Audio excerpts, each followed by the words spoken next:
Whether you live in a big city or you're just looking to take a day trip to see the sights, urban environments are full of photographic potential.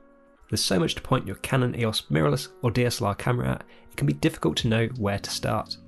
From the hustle and bustle of busy city streets to amazing architecture, a vibrant urban snapshot is never far from reach.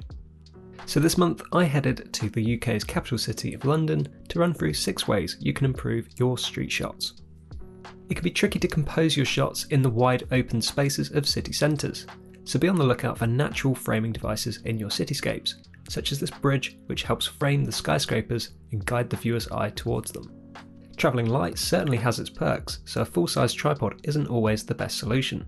Instead, we favour a GorillaPod, which is much smaller and can be wrapped around railings and lampposts, of which there are no shortage of in urban environments. One easy way to make your city scenes look more graphic is to incorporate a reflection. Glass windows are abundant in busy city centres. We used a glass advertising panel from a bus stop here, though you could get creative and use water or puddles if they're smooth enough.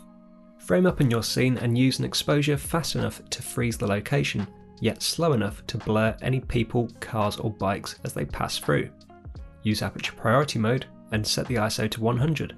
Then close the aperture down until you have a shutter speed of 1/15 of a second to get started.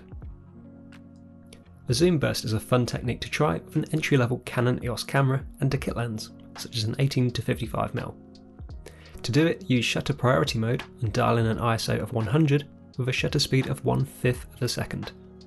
Focus on your subject, then fire the shutter whilst quickly rotating the zoom ring from 18mm all the way to 55 to create a dramatic zoom burst effect in camera. There's some fascinating architecture with interesting lines and geometry in big cities. However, these perfectly straight lines are easily distorted when shooting from a low angle or using a wide angle lens. So be sure to straighten them up in Photoshop CC using either the perspective crop tool or free transform mode. So there you go, that's my top 6 tips to help you take better street shots. Be sure to try them out next time you visit an urban location with your Canon EOS.